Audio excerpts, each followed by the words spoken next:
Thank you for joining us for the digital presentation of This is Paradise, written by Michael John O'Neill. Ahead of the performance, Michael introduces us to the play and shares his experience of developing the piece whilst on attachment to the Traverse. We hope you enjoy the show. The play is about Kate. It's a solo performance, and Kate is the speaker. She's the one who's just decided all of a sudden to start speaking at you. And what she's decided to speak at you is this outpouring of her experience up to that point. Because when we meet her, she's at this real moment of change. And then at the same moment, there's this kind of backdrop of change in Northern Ireland because it's a period piece. It's all petticoats. No, it's set in 1998 at the moment of the Good Friday Agreement being reached. So that's kind of happening in the background of Kate's life as she's kind of encountering this big thing, this big personal moment in her life at the same time.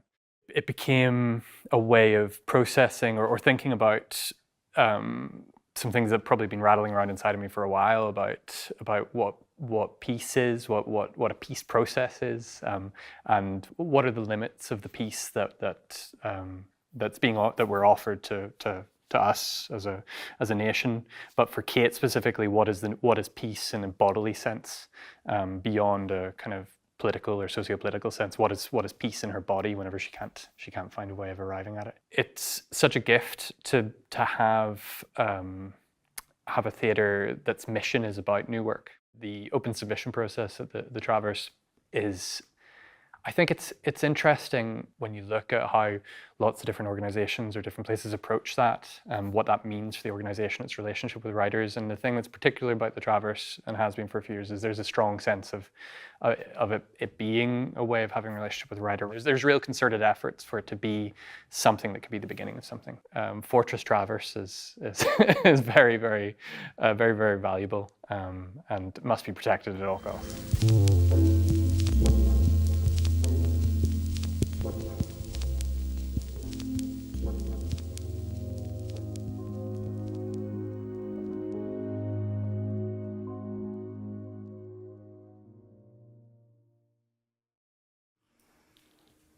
To think, so many years later, some wee girl I don't even know would be calling me about you. Calling me on Good Friday. On this Good Friday with everything. With my body and my brandy sat watching the news of peace has arrived. With my body waiting to be seen and poked and pried apart at Belfast City Hospital, and some wee girl, your latest child bride, is calling me.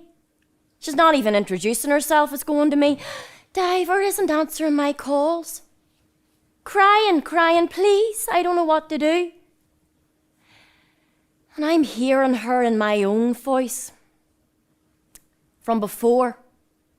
From that day we ate peaches on the train, do you remember that, Diver? I have that picture somehow clearer now.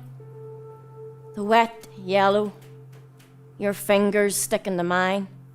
The heat in the carriage, even with every window cracked. The heat, fuck me, the heat that summer.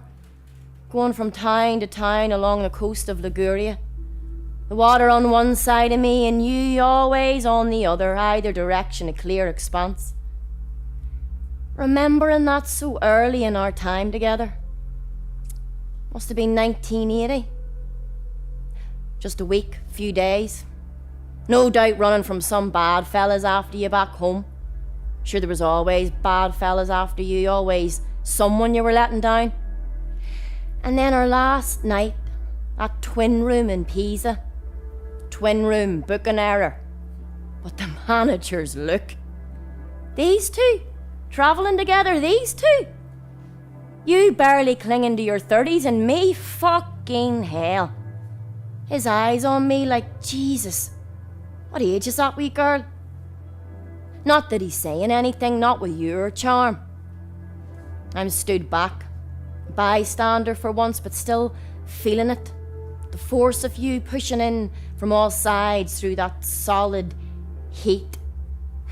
That feeling. The poor guy. desperate to yield to appease you, give you everything, sure he is. But the twin room is all they have, so you relent, take the key and scrawl your name in his book, Diver. Like you scrawled it in mine. And then big cartoon loops and tails, Diver. And then after dinner, alone with the two separate beds and the floor fan whirring, suddenly gone from me so sullen, forcing me to take you in my fists and wring it out of you that you've met someone. Ah, fuck. Again.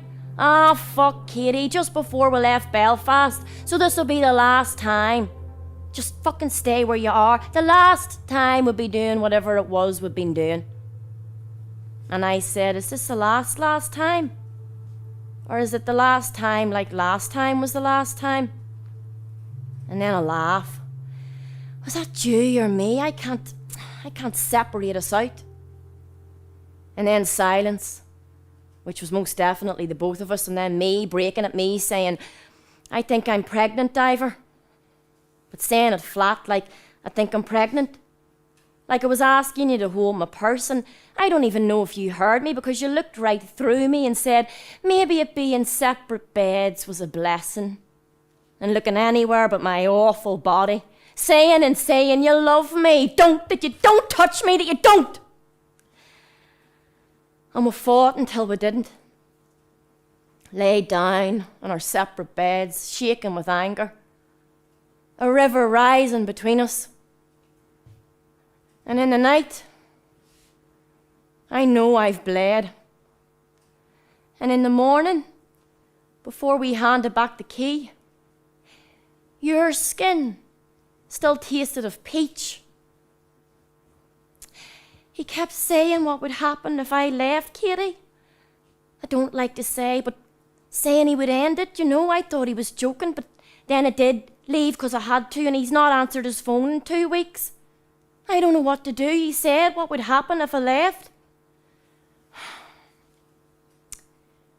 When me and husband Brandy, we're not yet even me and husband Brandy, but we were just me and the fella. When we were in that sort of a mood, raking over the names of those who'd shifted in the past before we took to shifting each other to a permanent end. I used to talk to Brandy about my years with Diver. First in Belfast, always moving, always hustling, and then when it got too hot for him in the city that year, holed up in that ridiculous caravan on the north coast. Port Benoni. Christ.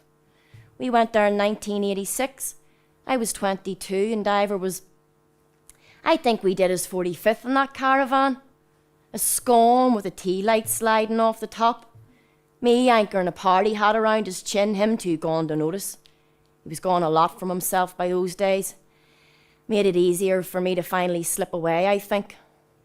Brandy was always grinning and saying he wanted to go up there one day to that nowhere town by the sea, saying Diver was probably still in that caravan, probably covered in barnacles and harvesting seaweed by now. 'Cause he's whimsical, is Brandy. Saying he wanted to meet this madman from my before, this shady grifter who would talk about the carnage of our city like it was a thing of beauty. This man who called himself Diver. And thank him, sincerely, for taking a machete to my expectations. Which suited Brandy just fine. I never told him about the worst stuff. That shape Diver's face would take when I stole a glance backwards at the station toilets, standing guard while he sat on the piss-wet floor putting that stuff in between his toes. I want Brandy. I want for him not to have to hold any of that in his head. Brandy's not breaking. Not like I am. Brandy comes from a big family of Brandy admirers. Only boy, youngest, 4 sisters. As long as I've known them, 2 of them pregnant at any given moment. And Brandy, that fella, fuck me. He prides himself on having washed the pots and pans before we even sit down to eat. He votes alliance. When he's going about the house, he whistles, even when he knows I can hear him. I mean, Jesus wept, even now I'm not sure I love him. At least not in the way I tell him I love him. So he won't worry himself. But I love how he fears me. I love how he thinks being good to me is why I stay with him. And I love how he does not know that to have what we have, to have reached this point, every part of me is breaking. He kept saying what would happen if I left, Katie. I put down the phone and go back to the living room to tell Brandy about Diver being missing. I tell him I'm afraid for him, Brandy. And we talk half the night about it, and I know when we're finished and he's off brushing his teeth that he has happily tuned out the part where I've said I'm going back to Port Benoni in the morning to find Diver, or whatever is left of him. I don't sleep. I've not been sleeping for weeks. Not since I first started feeling this pain. And then the next morning, finally, thank God, and sure enough, here's Brandy. Here's him seeing my bag in the hall. Here's him on at me immediately. You can't go anywhere, not now, not like this. Here's him banging his fist on the dresser like he's got any violence in him. Oh, bangs it again, so he does. Big, fearsome Brandy. Bangs it and knocks a nice picture of my mommy and daddy onto the floor. I look down at it, see them in the garden, not long before my daddy went last year. Went so slow and then so fast. City hospital in the background like it's waiting for him. I'm saying you can't go. Why not? I'm signed off. What about the 12-week scan, Kate? What about the pains? What if you miss it? Oh, it's not till Tuesday. You're not doing this. Oh, am I not? Ah, well, thank fuck you were here to tell me, Brandy. Sure, there was me half out the door. I see now this red mark on his face. He does this thing I hate. He scratches himself when he's stressed or upset, goes off in private to do it off by himself like a bad dog. Let the girlfriend. She's not his girlfriend. They broke up. She left him. Aye, well, you got shot of him 10 years ago. Let her deal with it. She's just a child. Isn't that what he prefers? So, if I'm hearing you right, Brandy, I should send a teenager, Brandy. I should send her to the body of a man she thinks killed himself over her. No, I should say to her, you know what, love? Out of the two of us, I think you'll be more emotionally equipped to deal with this situation. No, obviously not. He struggles then finally. You're not responsible. Look, Brandy, all I'm doing is getting on a train, getting off again, enjoying a wee stroll in the sea air, stopping by Divers, knocking on the door just to see if he's there. If he is, then grand. It's straight back to the sea air, then the train, then home to you and the scan. I'll be back early tomorrow morning. We can get to your sisters for Easter lunch, see everyone, the kids. Right, well, I'm coming too. No. Say that too quick. We'll both notice. What am I supposed to do, Kate? Oh, just whining now he is. Fucking I don't know, Brandy. Throw a party, it's peace in our time. I look at the TV and outside storming, some big round boys from the order are doing an angry march up and down the hill again. But it's perestroika, lads. You'll neither be up nor down never again, didn't anyone tell you? What if... Brandy catches himself. Go on, you card, go on and say it. What if he looks at me as breathless as them sweating Protestants on the telly, grasping with his thin lips for a word that doesn't exist? What if while you're away, it happens? It. No name to it, just it. Oh, you know what I mean? Oh, yeah, it. I thought it wasn't a word we used in this house. I thought you were brewing better words for me, your gift to me. That's not fair. Fair? I plucked that sound, I plucked that absurd, I plucked that fair right from the air, right as it's whispering into nothing, and I take it back and I wrestle it again till it's loud, and I push it into the middle of Brandy's chest. And he doesn't cry out. even as the shriek of it cuts his jumper to ribbons and cuts the flesh and cuts the sinew and cuts the hard bone, and I wait for him to meet my eyes again and see the river rising behind him to take me to Diver, all the way out to the river mouth like I can see it, because before Diver, I tell you what, Brandy, if it happens, then it's happened. And you can just be thankful, can't you? That it's happened in a B&B in Nothing Town by the sea, miles from everything fair you're looking after up here in the New World. And then you won't have to worry about it, not at all. And that's my gift to you, husband.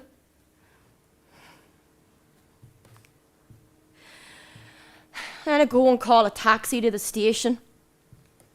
And I wait a full hour in the hall till it comes. Sorry, my love, it's bumper to bumper out there. Half the road's closed for these politicals to go and come back. Be safe from us savages. I don't know. Right, where are we off to?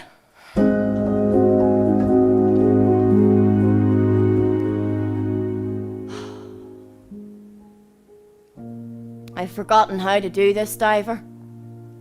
How to think about you. A tear above your lip. The slow way you'd close those eyes of yours. The fucking length of you, boy, Christ, you went a country mile heel to pate. Remember the weeks you didn't come home. Remember how alive you were in the right company. A visit from a foreign dignitary. Playing host as if you were part of something. Chatting up some German girl and her German girlfriend, Red Army faction types and steel-toe boots and khaki coats. Or stroking beards with a fella claiming to be a second cousin to Malcolm X. Or sometimes only just with me. When an idea got loose and about you, and fuck me, there was no stopping you then, you beast you. One night, one of them nights we were hiding in your nana's place in the Holy Lands. No doubt you were after disappointing some bad fellas again, and sure, there's the woman herself now. Nana. And that green kimono you bought her at St. George's Market. Half cut, as usual she is. Laughing and telling me stories, saying, a wee Hallion, only ever good for breaking things. Telling me when you were growing you'd find out how to make nitroglycerin. You'd make it in her kitchen, sleep with it under your bed. Saying you were stretching out so fast in them days you'd just keel over from time to time if you got up too fast. Your Nana. God love her. She'd be in that other room, smoking out the window with the bottom corner smashed out of it, and she'd hear this almighty clatter, and she'd come in to find you on the floor, all her good china smashed about you, and find you there in the middle of it, weeping, but with your eyes closed like you weren't awake. And she'd just kneel and watch astounded. These tears, sure they were pelting out of you. And there's your Nana sat like she's after lifting her head from prayer, only to discover the mother woman herself, the best of us. Like they found her down at Knock, weeping blood and oil and commodified debt. Oh, where did you say you were going again? The fella in the ticket office scratches his chin. Port Benoni, I says. He takes out a sheet of paper and peers down it. Port Benoni. I know where you're on about now. Well, when's the next train? Never. What? Decommissioned the station years ago. Closest I can get you is Korean. And then you'll need to be getting a bus, that's if they're running over the Easter weekend. Well, do you not know? Oh, no. It's a whole nother bunch of fellas does the buses. Take my seat on board the train. I should sleep, but I can't. These weeks I'd not been sleeping, so I'd been out walking, trying to get somewhere. I don't know, somewhere I went once in a dream, back when all this was a dream. Every night waiting for Brandy's breath to turn soft beside me, then out I am, walking. Miles and miles to the city, to the river, Going, not sleeping. The racket of them lorries rattling by, loaded up with our new piece. And the racket of my body, the noise of it, breaking, always. And the waiting they're making me do. And there's not an inch of waiting left in me in any of us. All the calls, all the delays, all the appointments. I'm sorry, Miss Regan, if there's no blood, we can't make an emergency appointment. All this waiting to be told what I already know, what I have always known, that I am breaking, that it's as simple as that. And we are such simple things. Last night, when she said his name, Diver, she said it in my voice from before. And I hadn't heard that name, not really. I mean, it's been years since I was his child bride, such as it was. And to hear her say his name, to hear he might be gone, and to hear her call me Katie, like only him and Daddy ever did. She says, Diver, she says, Katie, she says, before all this, me and Brandy got to trying a bit later than would have been ideal. He was the one that wanted it, and I knew the world around us like he couldn't. Bringing a wee one into that, sure, I was in no rush. But seeing him with all them sisters and all them nieces and nephews, seeing his want for it, the pressure of that, I stumbled, forgot myself. I started thinking in the wrong direction is what I did, and that feeling takes hold. And then I started on about peace and how we're in a peace process now. And I thought, I feel so fucking silly, but I thought they meant real peace. Fucking hell, Katie. I thought they meant that even my body, it might stop breaking just for 1 second. And in that thought, suddenly I was like, fucking hell, I'm getting into my 30s, and fucking hell, my mum had me when she was 18, and here's me not even sure I could get that way because I thought I was that night in the twin room when I said I was, but Diver was. But it didn't matter because in the morning his skin still tasted of peach, even if mine tasted of ash. I was so late. Then it wasn't. His heat, his skin. And then the amount of near misses over the years, the way I behaved. So when the second stick was in my hand saying what the first stick had said, and Brandy's on me like, fucking yes, fucking put a notice in the paper. And I'm like, hold on a minute. Aren't you supposed to wait a bit? His peach, his skin, Brandy saying, wait. With these wild eyes that scared even me. And he's not wrong, I'm saying, about the waiting. You look around and you see there's not an inch of waiting left in anyone around here. Before you, Diver, before you, what was there? There was nothing. I tell a lie. There'd only been Joseph. Big Joe told me I was better looking than all the girls in year 11. Even Lizzie McClune, who tap danced and played the piano to grade 6. Big Joe, the goalie, stopped still on the field as the ball sails past his head because there's wee Kate Regan walking on by. Went to the cinema, a gang of us, and I spat a Malteser on Joe's lap, just 'cause. And Big Joe, he let it melt into his jeans, saying afterwards, could he see me again? Big Joe scoring his name on the Madari with a compass, then a biro. From Paris, school trip sends me a letter, then another letter. Tells me I was better looking than all the French girls he was getting off with. How was the weather back home and would have promised not to go with anyone else till he got back. And then there's Big Joe just lying there. Sure, get up, would you, Joe? Just taking a lie down where they dragged him up, after acting the maggot in some old bridge, taking a header into the Seine. Big Joe lying there, lazy git. His neck bent wrong, bent full sideways, body broken on the water. Pont Neuf, The article in the Belfast Telegraph said, 3rd paragraph down, beloved son, promising student. And then this one last letter. I'm saying it didn't arrive till weeks later. I'm saying the funeral had happened.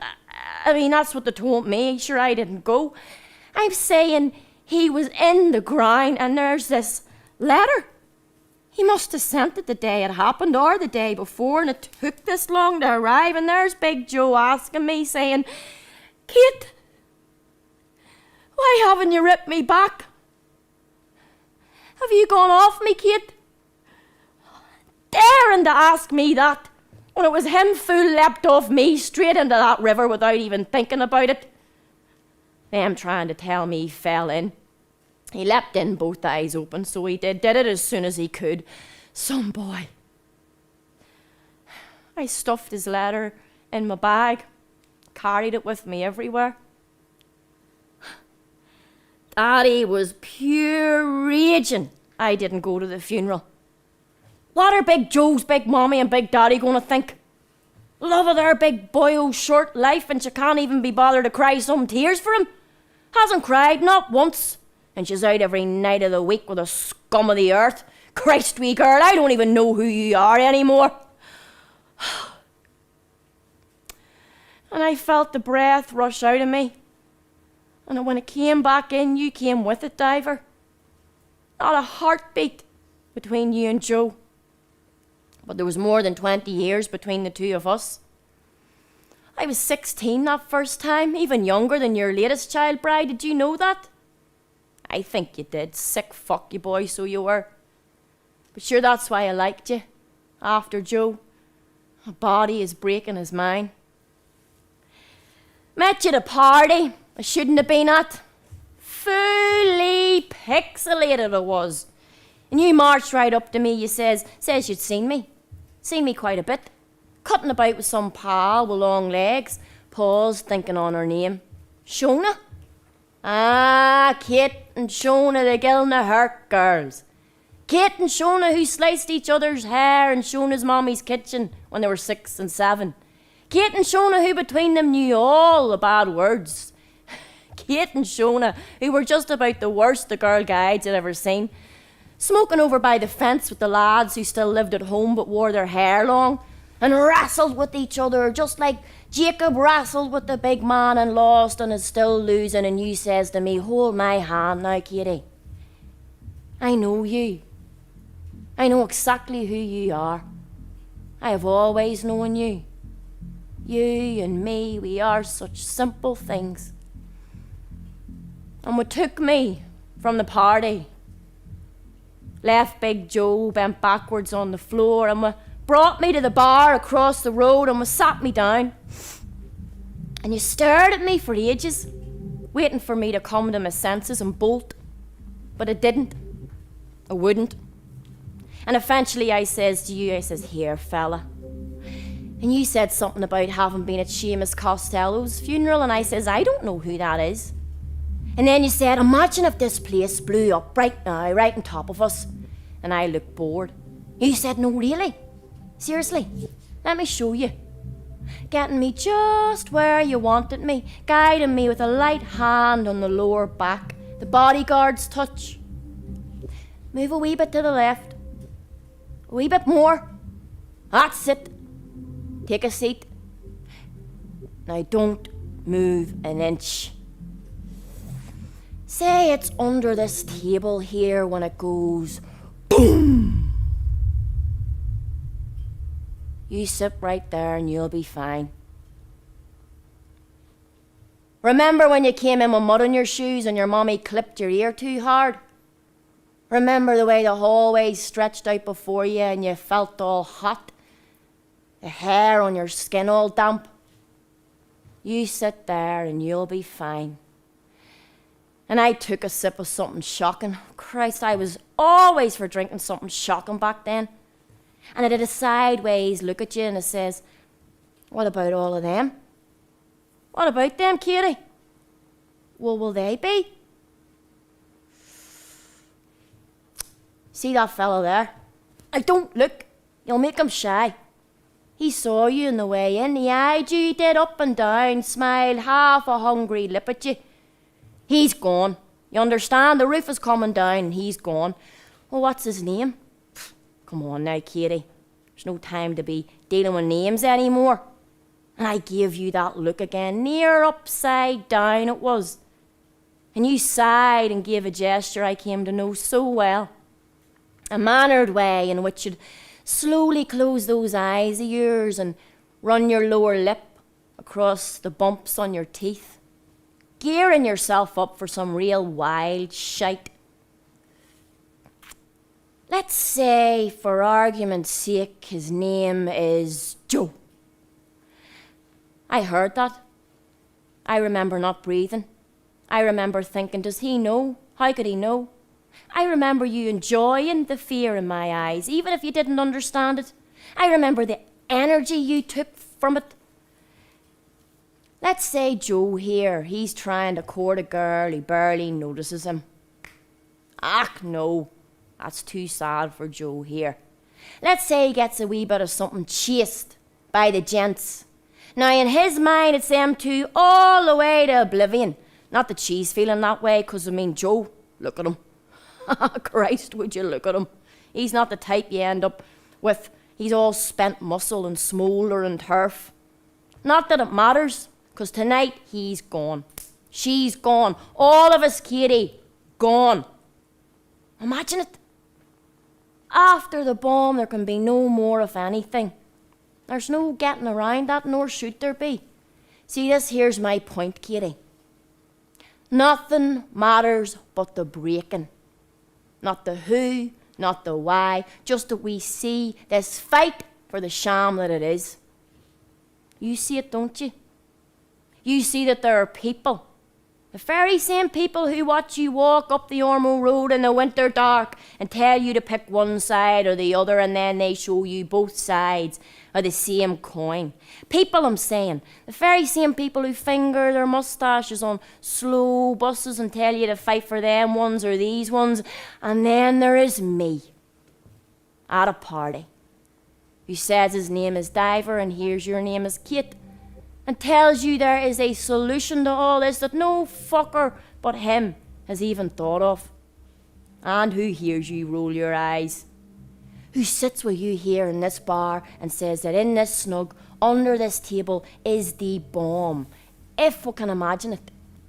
A bomb that waits and ticks, and waits and ticks. And it does tick, Katie. Don't think that's just for them Roadrunner cartoons. To tick is its first function.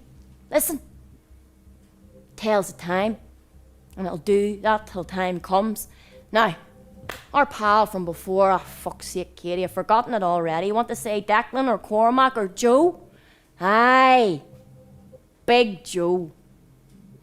Well, Joe was not wholly dissimilar from the bomb in this respect. He was born to a sheep shagging culture, to a long line of sheep shagging cultures, and is with us this day the perfect cocktail of sheep and man. And whichever species of the heart he has inherited, doesn't matter. Because it is going to tick and tick, just as any other the great Ahura Mazda saw fit to wind up for us. The whole time certain, so monumentally certain, that as long as it can hear itself tick, how could it ever reach the end? But it will end, Katie. These bodies we wear are not immortal, because to end is our second function, our most important function, because it clears the way. These cultists, wasting it, planting their flags in each other's skulls. They're planting those flags in dust, ignoring how simple it could be. It's you and me and even Big Joe here. We are such simple things. And you reached into my bag and you took out Joe's envelope, the tear across the top still fresh and weeping, and you scrawled on it, and then big cartoon loops and tails, a name and a number, and left me there in the rubble of your words, to imagine everybody in the world breaking just as mine was. Wasn't long before I completely fell in with you. Chucked school, got a job in a big hotel. Didn't see Shona again. Heard later that she'd married an eel farmer in Tombridge.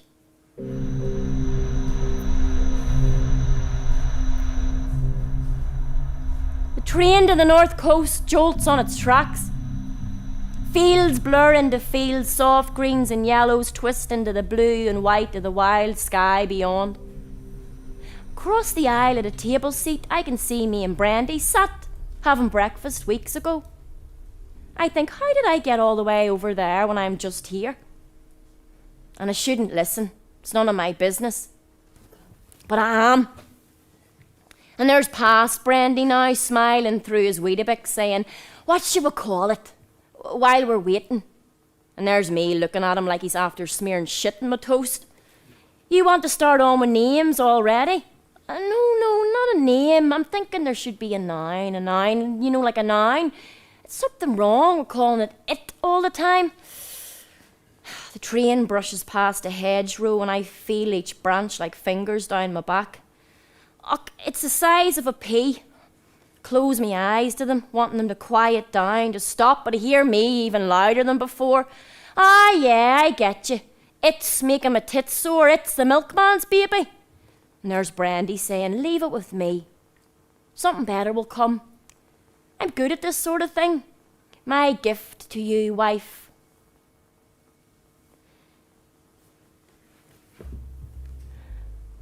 I've lost sight of the border that separates me out with you so far away all this time and me so near to something else, finally.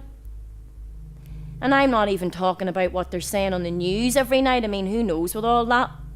And Christ, this'll sound stupid, it will, but seeing it all the time now, I just realised I've never really properly looked at us on a map, I'm saying, till recently. I said this to Brandy and he thought he'd gone loopy. I mean, I'd seen it loads of times, but I'd never really looked at the border, how strange it is. That wild line cutting in and out and round and back on itself. As you'd say, Diver, good for one thing. Keep them cunts on the other side. Them down there. Them that exchanged one empire for the other. We up here, Katie, we break the rocks that'll make Ireland, not them. The force of us, of how alive we are, of what that'll bring, they can neither make head nor tail of it. Which is why they hate us. And they do hate us. We are the deluge, Katie, they the floodplain. Is that what you're doing up on the north coast, Diver? Preparing your deluge? 'Cause it's been 20 years and the streets of Dublin are still bone dry. So here's what it was. Before this train, before it pulls into the station, before Diver, before the child bride calling, before, there's me going about my day. Got my washing hung, got my shopping in, got Brandy as Easter egg. Now it's only the big Snickers for Brandy now. He's a Snickers man through and through. And it's this feeling, I'm not sure, but it's pain here. Where?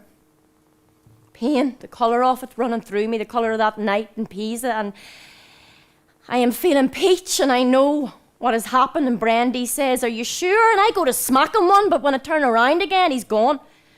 And there's me coming in through the sleet this time. Same day though, but a snowstorm like you wouldn't believe for April. Blanket in Shaftesbury Square, and I'm there with this huge medical dictionary out of the library as if. And in the night, begging, but I know this pain, and Brandy saying it could be anything. Could be fibroids, a third of women, which gives him away, it does. Been chatting to some nurse pal he's made at 5 aside just to get some reassurance just for himself. Will not know until you're seen. Aye, seen and scanned and pried apart. All to be told something my body has been screaming at me since day dot.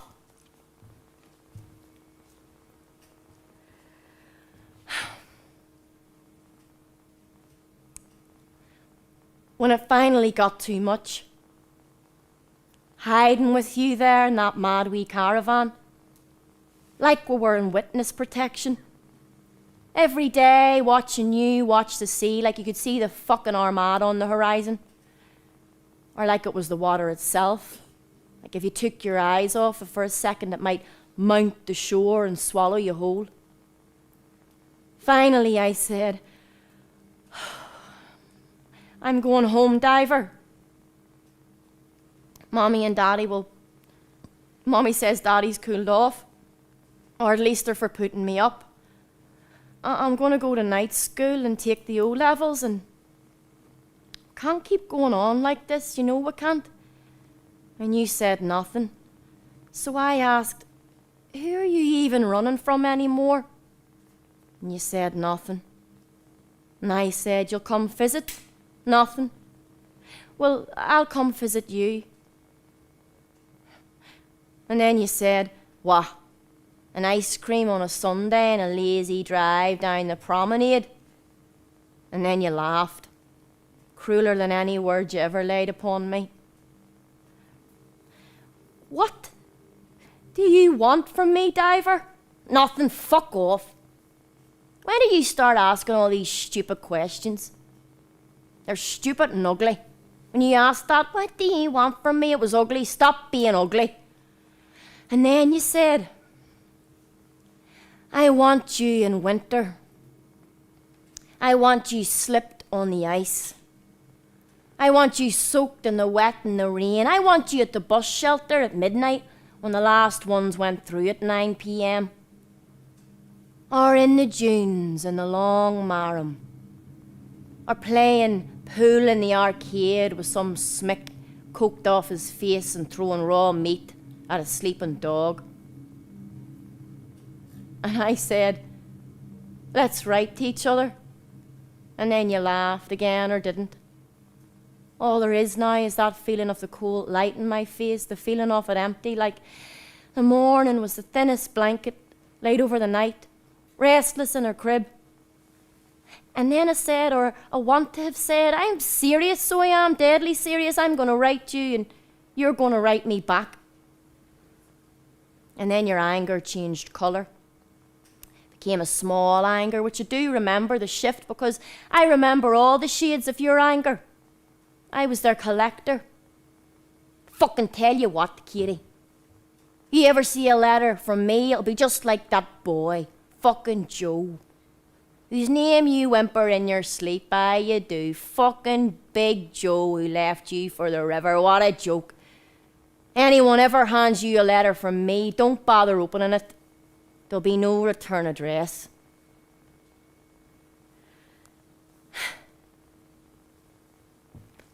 The night I arrive in Port Benoni after the taxi, the train and the bus, I feel hungover from a fight with Brandy. The silence of it rings out in every part of me. It's Easter weekend, but there's no one around. The promenade is thick with emptiness. Look in any direction but the water and there's nothing moving, nothing. Everything I knew here from 10 years ago has been torn down, replaced. It's all luxury apartments now, cladding gleaming, yet to be licked dull by the salt air. I look up to the windows and there's not a light in any of them. No one lives here anymore in this whole town. There's probably only Diver left. He's probably chased them all out. Or maybe it's the other way around. Maybe they've stopped the trains and moved everyone away so this new peace that's coming in can really stretch out uninterrupted. I get my head straight and go to the apartment, the address given me by the child bride. Diver's been living in a flat down by the water. And not one of these fancy empties, mind you. More like something the housing executive would only consider livable for the likes of Diver. A lanky junkie with a whiff of cordite. I tried the buzzer a few times and get nothing. Then this wee woman shuffles up beside me with her shopping and looks at me like I'm about to put a knife to her. Despite her best efforts, I slip in the door behind her before it shuts. In unsure English, she asks who I am. I tell her I'm a friend of Diver's. Diver? She nods in a way that tells me she's satisfied I'm not here to set fire to the place. I move through the building. All the corridors I pass. All the rooms are lying open. And I see they're just single rooms, not apartments, just sad little cells. Going up a floor, I poke my head into the shared kitchen. There's an ancient muck coating every surface. A wee box TV shackled high on the wall, the news playing. Contrast is turned up so high, the sight of it is louder than the sound of it. Piercing bright images, smiling, shaking hands. Christ, the hands must be for coming off these Brits for all the mad shaking they're having to do. Suddenly I want to be gone. I want to be home. Weeks ago. Before all this, before. I come to the door with the number I was given. A knock. I wait a bit. A knock again. Soon I start thinking, if I get in there and he's in there, if I find him there, I'm not seeing that. I'm not. Not here, not where the river joins the ocean. I'm not seeing that. I will not. I bang harder. A machine gun tempo. I shout, Diver! Diver, it's Kate. Katie from... What am I? It's Katie. I was visiting. Well, I thought... Diver, you know me. It's Katie. Diver, open the door. It's Katie. Diver! Off to my right, I hear something down the corridor. The wee shopping lady has her door cracked, watching me. I take a step towards her. She quickly retreats. I hear a deadbolt slam into place, and I turn back to the door and... Diver is there. The door is open and Diver is there. Standing, breathing. His face fixed, but his eyes doing their own thing, swivelling. A half-stunned calf with its stink pouring out. Without saying a word, he turns from me and walks towards the kitchen. I follow, getting a good look at the shape of him now. Long and thin as he ever was, but turned old. Fuck, he was always old, but now, even older than I expected. I don't know what I expected. But there he is, sagging like some building, buckled under the weight of something I'm not seeing. His walk is slow and strange, as if unpracticed, as if one foot in front of the other is a dance he's only started to learn. Take a seat next to a low tower of dishes caked in their own filth. Diver stands for a while by the kitchen sink, maybe listening to that BBC voice droning out of the telly, that voice flattened under the maximum historicity of this momentous occasion for the people of Northern Ireland. Diver still stood there, drenched in the clear white of fluorescent from above. Picks out the sallow contours of his skin, the peach, the heat. It's a while before I realise he's not doing or saying anything, nothing at all. I'm just sat there watching him, watching his back rise and descend as small breaths wash in and out of him. I wonder if he's gone to sleep, and I'm about to ask as much when suddenly he announces, some drink. Tries again. Something to drink. Aye, Diver, just the water, please, thanks. Half a look at me then, a moment of recognition, but he says nothing. He pries a glass from the crud and gives it a slow, aimless wipe with his long, yellowed fingers. Do you know why I'm here, Diver? I offer. He hands me the glass still empty, then looks past me out the window as if suspicious of something out there. I turn around to see our reflections in the glass. We look like we're waiting for the flash to go off. A portrait of a woman and her man, reunited after a long war. I turn back to Diver, but he keeps his eyes fixed on that darkness. Your child bride called me, Diver. You scared her. She's been trying to reach you. She thought you'd done something to yourself. Although his expression hasn't changed, tears are now tracing his cheekbones. I think of his Nana in her green kimono. She'll have passed by now. I wonder when that happened. Diver. He stirs, his eyes fix on me. Suddenly he's close, rearing up. I get to my feet and that's enough to make him back away. Diver? Diver, listen to me. He's mumbling, agitated. He comes at me again. I move past him, out the door, slam it shut behind me. I stand on the other side of the door. My heart, a siren pealing through me. And through the door, the noise he's making, this terrible screeching. It hooks in the heat of his blood in my body again. All our memories shatter across the floor of me. Down the corridor, the wee neighbour's beckoning me come. So I let go and lunge towards her. She drags me into the room and slams the deadbolt shut. She points at the lock, says strong, safe. It looks like she's installed it herself. Then she hands me a phone in its cradle, and I say, no, you're all right, thinking she must be on at me to call the police. But then I see she's getting me to hold it to free up this box file. She opens the lid and all this paper spills onto the floor. Hundreds of photos of people in offices, smiling, laughing. And I think maybe these are photos she's taken at her work, but then I see no. I see how many there are and how many different offices, and I think she's been down to the library and got these off the internet. But she's very keen that I look at them all, so I do that while she busies herself heating mushroom soup in a microwave by her bed.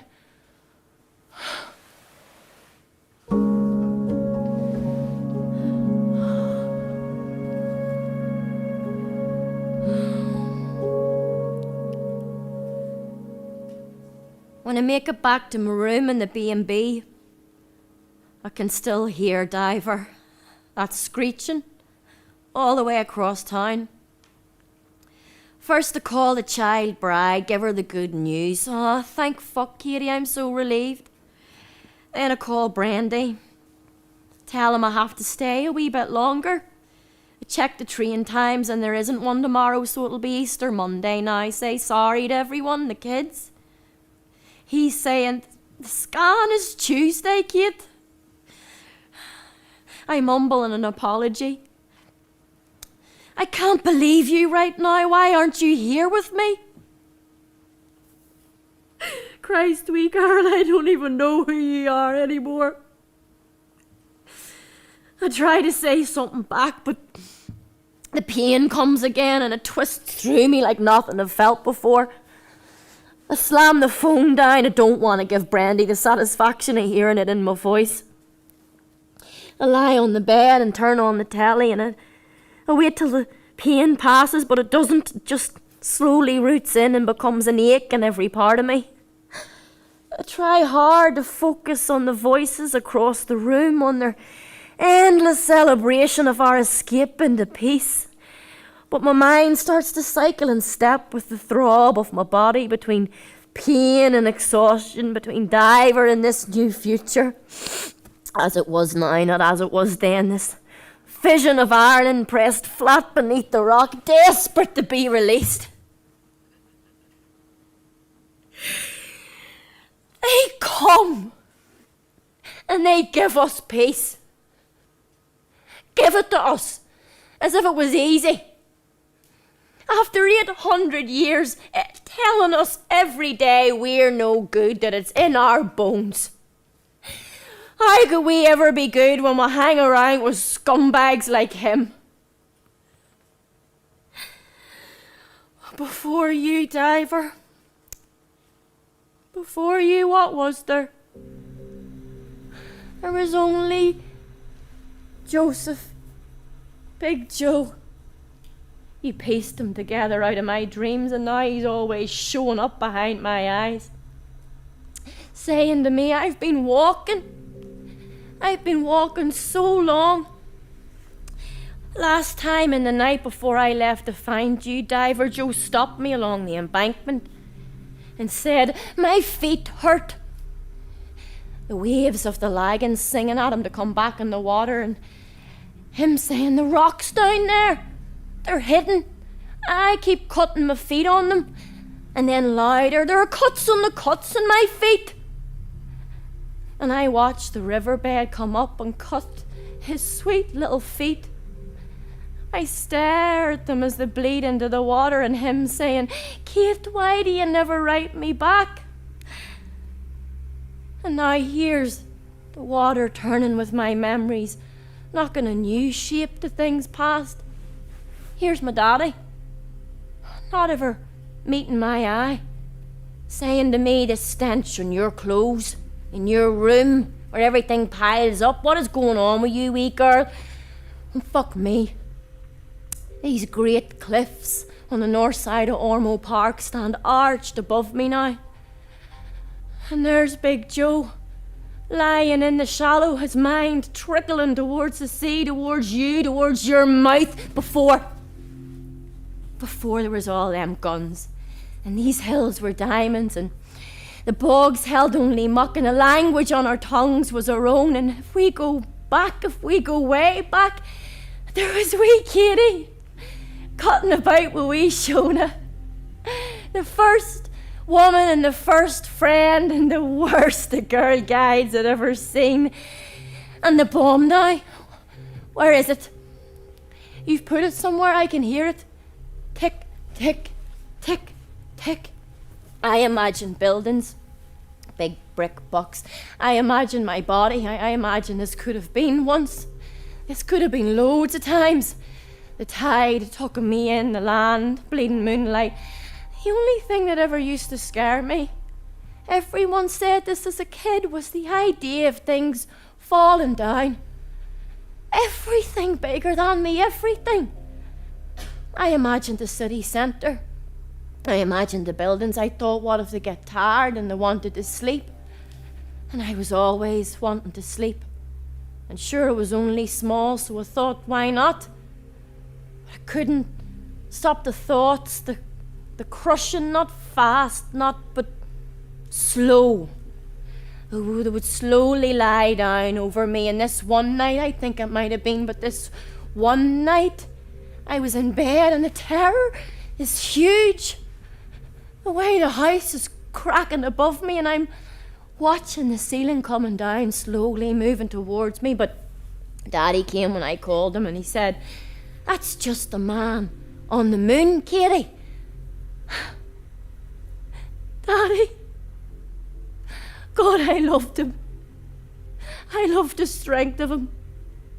The only thing holding that ceiling back from me. But that ceiling was down low now. Slowly the tip of my nose, and Daddy's back flat against it. No strain in him. It doesn't sound like dancing. That's because he's so far above us, Katie. God, I loved him, I did. Silly with it even now. But then Diver came and took me.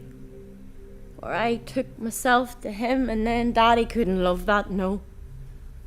But oh, that stillness, and everything it used to mean. And yet, here's Joseph, our beautiful lamb, so he is, just in pieces. And yet here's wee Katie and her gang of Gilna Hurt girls, giving the finger on the escalator and eating fistfuls of bird bones and spitting them back over these hills full of diamonds. And slowly now, the tip of my nose, it doesn't sound like dancing. His face, bleeding moonlight. His lungs, bleeding water. And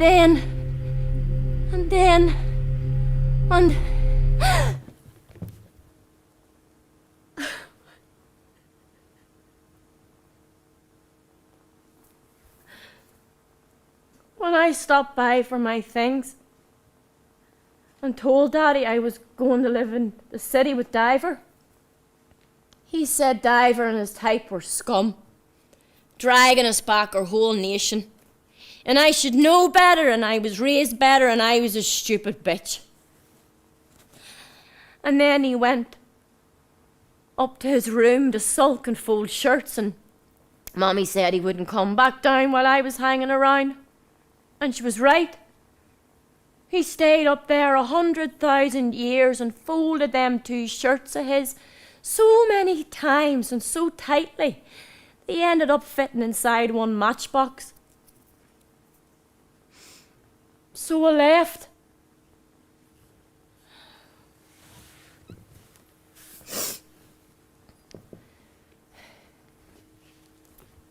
Easter Sunday. I go to where no diver will find me. To the only pub in town that isn't the other pub in town. Eventually he arrives, all cleaned up in that way that he could. Spots me and slinks over. What about you, Katie Regan? Oh wait, you got married some time back, you'll be Mrs. Such and Such now. Nah, I kept my last name, diver. Ha ha ha, good on ye. That's what I like to hear. No fuckers putting his name over you, sure it'll only burn up in your atmosphere. Take a drink and say nothing. I think I saw you, Katie, last night. In a dream. Well, I certainly saw you, diver. Oh, is that so? We must be dreaming the same dreams. Then he looks up at me and says, mine's still a rum and coke when you're going up. And after 2 or 3 of them rums, I tell Diver about me and Brandy. I tell him about waiting for the scan. I tell him about the pain. The pain last night, the pain even now. I tell him it doesn't matter that I'm drinking tonight. I'm sure I'm empty. And after 2 or 3 more, Diver takes my hand and says, all those years ago, he wasn't always thinking right except when he was thinking of me. And after 3 or 3 more, we're out in our arses on the beach and it's biting. But we're laughing. Oh, and I remember how good his laugh could feel in me when he wanted me to feel good. And it does feel good. And we're hooting, we are, because he's just claimed to have invented hummus. And I'm all like, what the fuck are you on about? And he's like, oh, no, that's not what I'm saying. I'm not saying I made it up completely. That's not what I'm saying. That was the Muslims, wasn't it? I'm laughing so hard. I'm snorting like, and he's all, no, that's not it.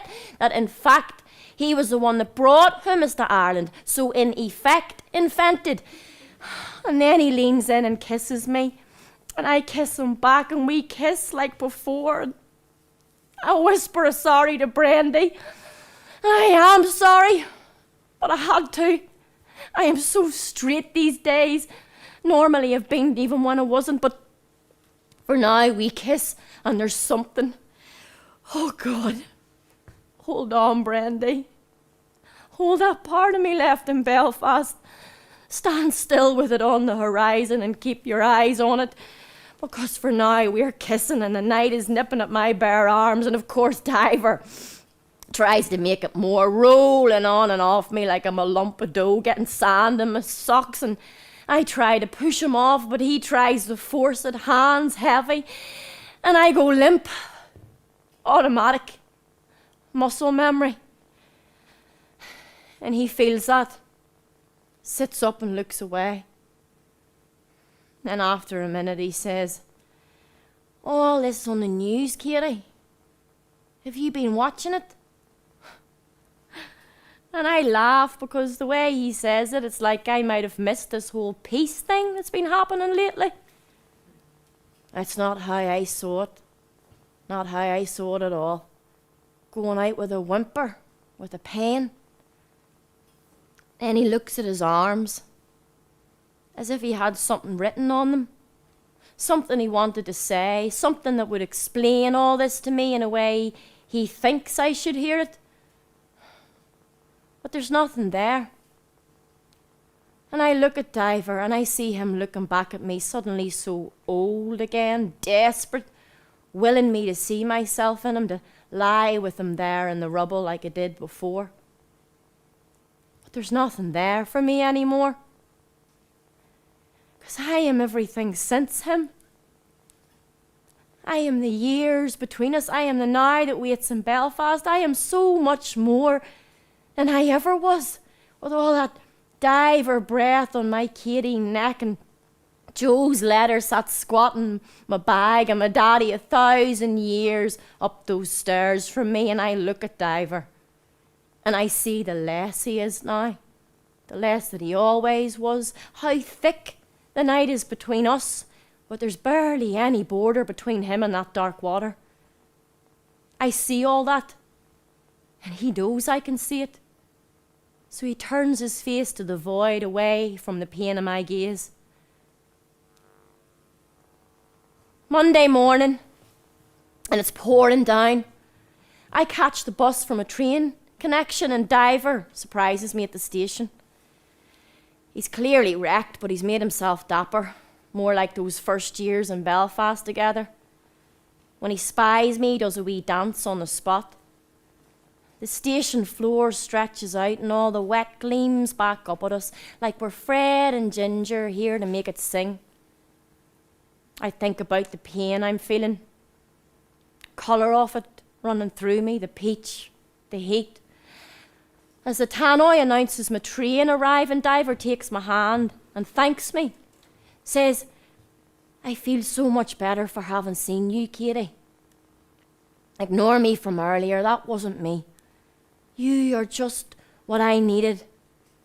The train screeches into the station and I remember Diver screeching behind that kitchen door. He leans in and kisses me again, this time on the cheek. I try to recoil, but he only pulls me in tighter, whispers, I know we could have had one back in the beginning. Us two, in Italy.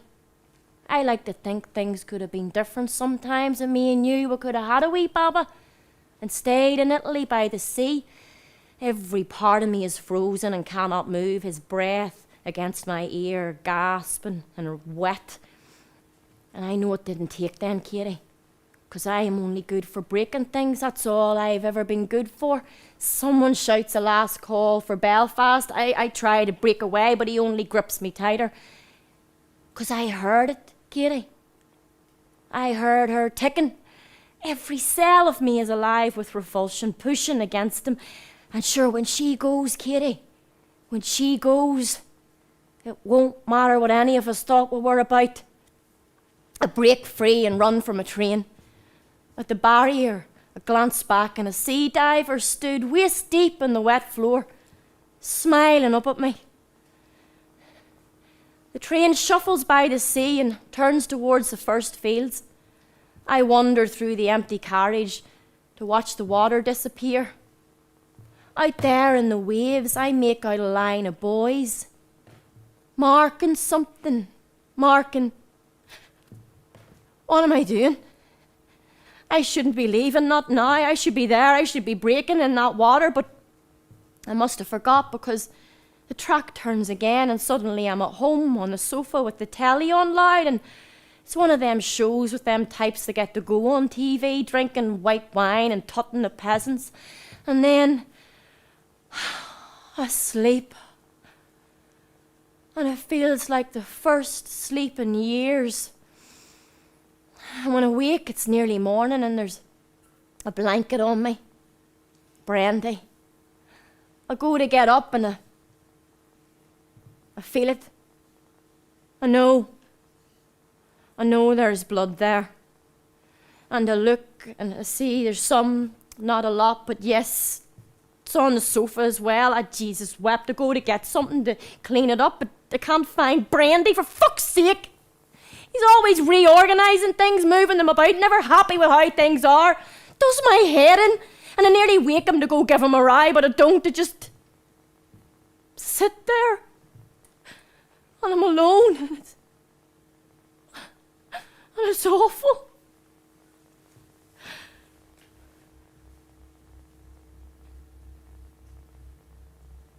Way back at the beginning, one of them stays in your nana's house. Now this is a funny one. Across the road one night, the gunshot, the scream, do you remember? 2 points unfolding on the map, linked the fence but further apart than you'd imagine. First the gunshot, I woke then slept again, fitful. Then the scream, so much later, a woman screaming that it sticks in my mind like she had to pull it up from some part of her unknown. flash of light, then thunder, that strange distance. And out onto the street we came, all wrapped in bed sheets, stood at each our doors offering witness. Sure, there were already some wee fellas out kicking a ball, like the gunshot had spooked the clocks and rolled them back a gift of another hour before school. Door flings open, light floods the street, your woman stumbles out yelling, "Where is my boy? Where is my boy?" out into the city. A mess she was, her son all smeared down her jammies. And she's just walking, fucking going, I don't know, there's nowhere to go with this hour, the mad woman. And the men that follow, the husbands and sons, knowing they should do something but not knowing what to be done, so just a slow, distant prowl like hunters after a wounded beast, limping away from the herd. And what am I doing? I'm across the road by myself, at her door, in the house, now empty. A light in the hallway, a body there, her son. I recognised his hands, small, strong, sweet little feet. A body younger than mine, but no head on him, that was the thing. And a rifle nearby. Strangeness to see death amongst all that other death, but this one laid out neatly for me and only me. No before, no after, no meaning or explanation. Not like the movies, much duller. Turned off the light to savour the meter and I stood there in the dark and I felt, I think, a kind of a peace. And back to my bed and slept. We are such simple things.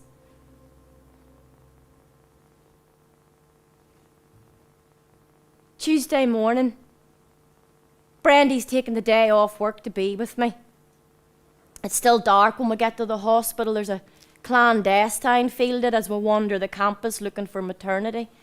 The nurse is outside clutching a coffee to her chest. Aren't we lucky she's opened the shop early for us? And oh Christ, just let this be done.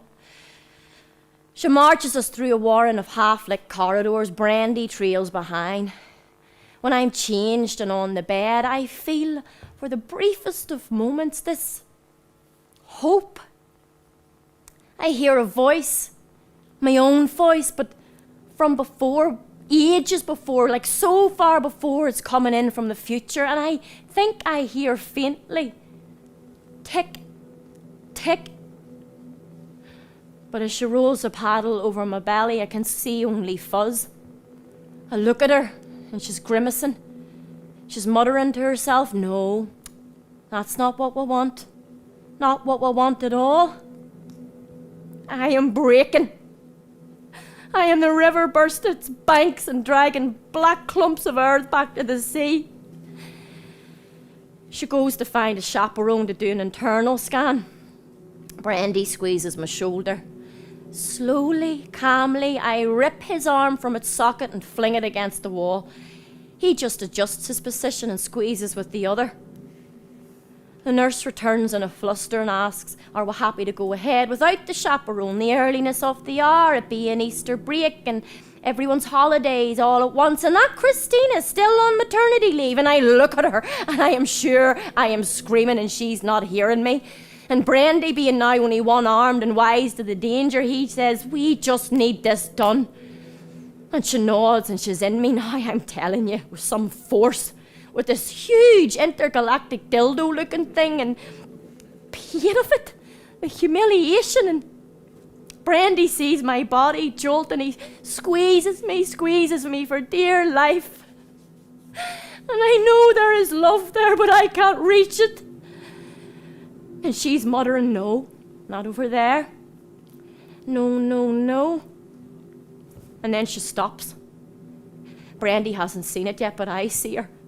She's closed her eyes and she's stopped. And then inside me, I hear a single terrible note, bright and clear, and then there we are. Sure, baby was just playing hide and seek on us, weren't you, baby? And I don't know what she means. But then she swivels the screen towards me and she shows me this flutter.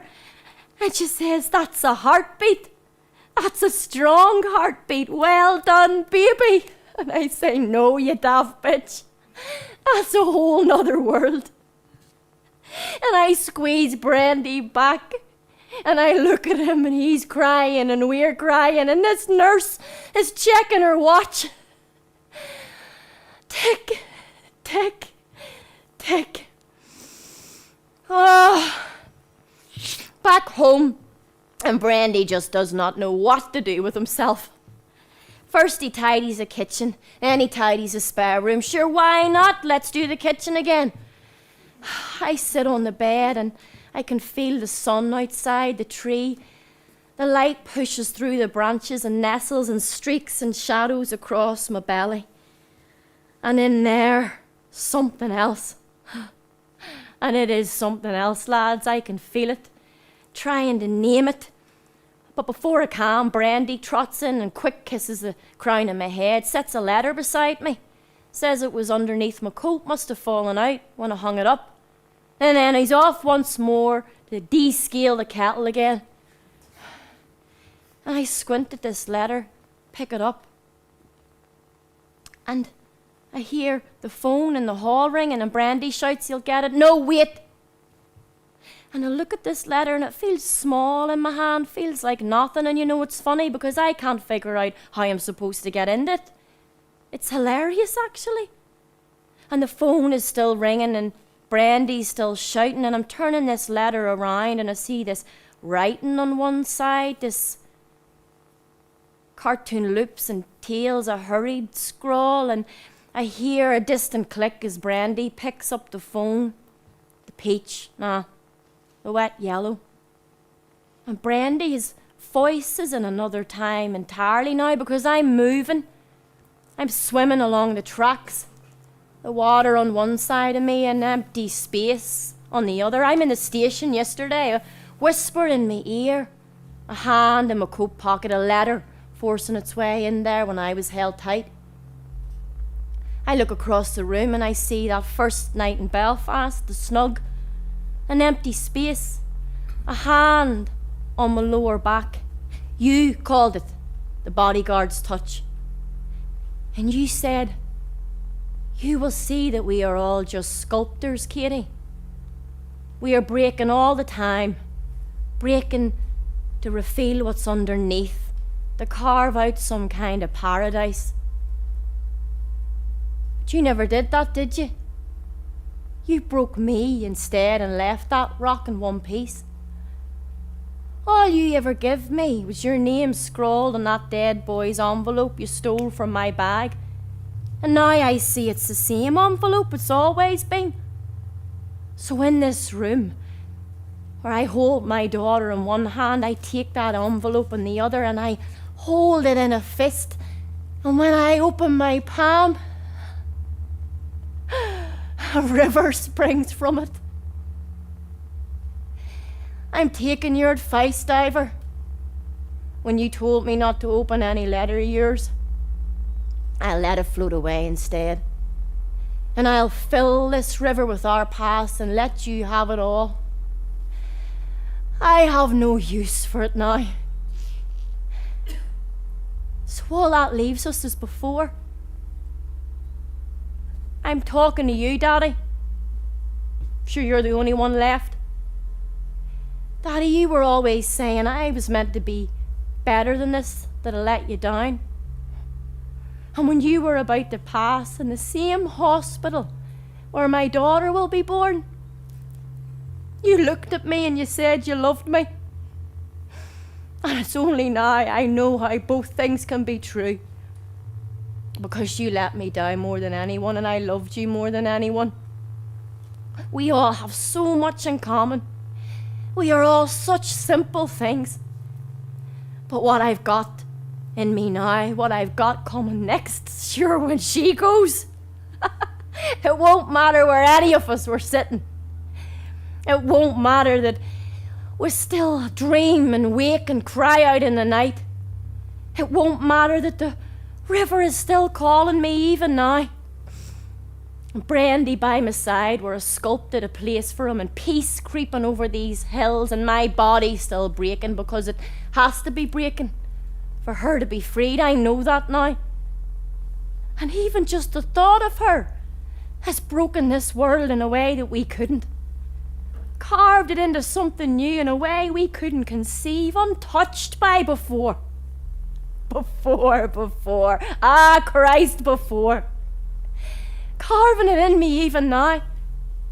I can feel it. Carving something good. That is good. Finally. Good.